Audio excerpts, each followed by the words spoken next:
अस्सलाम वालेकुम वरहमतुल्लाहि वबरकातुहू। बिस्मिल्लाहिर्रहमानिर्रहीम। बच्चों, आज का हमारा जो सबक है वो है सफ़ा नंबर 11 पर है और वो वाला सबक है यहाँ से लेकर यहाँ तक हमने पढ़ना है। अच्छा, कहते हैं ये क्या है, इसको कहते हैं शद। क्या कहते हैं? शद। और शद की जो इलामत है वो है इस तरह बेटा। कहते हैं कि जिस हरफ पर शद की इलामत हो उससे 2 बार पढ़ा जाता है। मतलब ये है कि जिस हरफ पर ये वाली इलामत है हो जिसको हम शद कहते हैं, तो वो वाला जो हरफ है उसको हमने 2 बार पढ़ना है। एक बार पिछले हरफ की हरकत के साथ और दूसरी बार अपनी हरकत के साथ अगले हरफ को मिलाकर।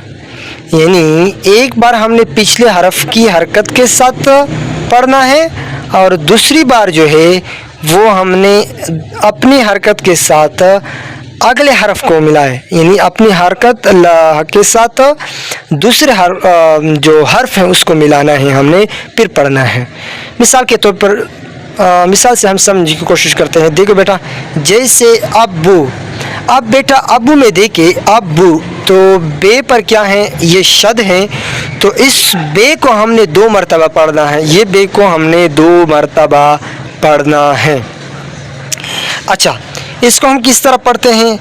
इसको हम पढ़ते हैं अब्बू, यानी अब एक मरतबा बे हुआ, फिर बे पढ़ते हैं अब्बू, अब्बू।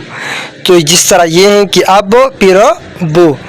आगे कहते हैं कि शद भी हरफ के ऊपर लिखी जाती हैं। यानी शद जो है ये किसी भी हरफ के ऊपर लिखी जाती हैं। जिस तरह ये अब्बू हैं तो अब्बू के ऊपर, बे के ऊपर हम ऊपर लिखते हैं शद को। यानी इसी तरह नीचे नहीं लिखते बल्कि हम इसके ऊपर लिखते हैं। आगे बेटा कहते हैं बेटा कि इसकी शक्ल हरफ सीन के सिरे जैसी होती है।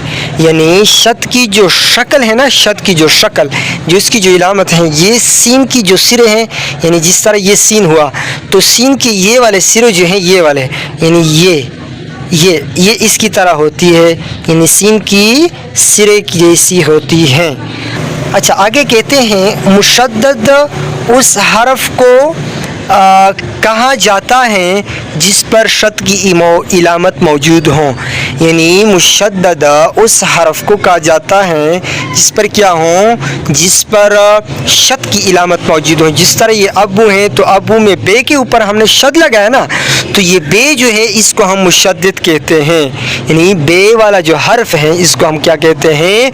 मुशद्दद। मुशद्दद उसको हम क्यों कहते हैं जी? इसलिए कहते हैं उसको क्योंकि बे पर क्या है, ये शद की इलामत है और जिस हरफ पर शद की इलामत आ जाए उसको हम कहते हैं मुशद्दद।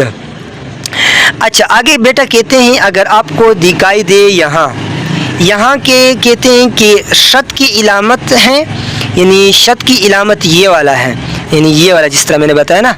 और आगे कहते हैं कि और इसको तजदीद भी कहते हैं। यानी शद को, जिसको हम इसको शद कहते हैं, इसका दूसरा नाम क्या है? तजदीद भी है। क्या है? तजदीद भी है। अच्छा, आगे कहते हैं बेटा कि ये वाला अल्फाज आपने पढ़ने हैं और इन अल्फाज में मुझे ये भी बताना है कि इसमें शद किस हरफ पर है और इसको हम क्या कहते हैं जी। ये पहला वाला है, इसको हम क्या कहते हैं? बिल्कुल जन्नत कहते हैं। तो जन्नत में, जन्नत के लफ्ज़ में नून पर क्या है? शद है। नून पर क्या है? शद है। लिहाजा इस नून को हम क्या कहते हैं जी? मुशद्दद कहते हैं। अच्छा, अगले नंबर पर है बेटा ये क्या है? अव्वल। ये क्या पढ़ा जाता है? अव्वल। तो अव्वल में वाव पर शद हुआ, लिहाजा इसको हम क्या कहते हैं? वाव को कहते हैं मुशद्दद। अगले नंबर पर बेटा है ये क्या है? लट्टू। क्या है? लट्टू। तो जो टे है ना, टे, यानी लट्टू जिस तरह इस तरह लिखा जाता है, इस तरह, एक मिनट, इस तरह लिखा जाता है। तो लट्टू टे पर क्या है? शद हुआ, तो इसको हम क्या कहते हैं? टे को हम क्या कहते हैं? मुशद्दद। अच्छा, अगले नंबर पर है बेटा वो है ये क्या है बेटा? अब्बा। तो अब्बा में बे के ऊपर क्या है? शद है, तो बे को हम कहते हैं मुशद्दद। अच्छा, अगले नंबर पर है बेटा ये क्या है? ये मुझे कौन बताएगा? ہاں ماشاءاللہ یہ ہے اما. تو چلو مجھے یہ بتائے کہ اس میں جو شد ہے نا، شد، یہ کس حرف کے اوپر ہے؟ نہیں بیٹا، الف کے اوپر نہیں ہے، الف کے اوپر تو زبر ہے، یہ والا ہے شد. تو شد جو اس پر ہوا تو پھر ہم اس کو کیا کہتے ہیں؟ مشدد. گڈ. تو یہ تھا ہمارا آج کا سبق. اس کے ساتھ عثمان اللہ کو اجازت دیجیے. السلام علیکم ورحمۃ اللہ وبرکاتہ.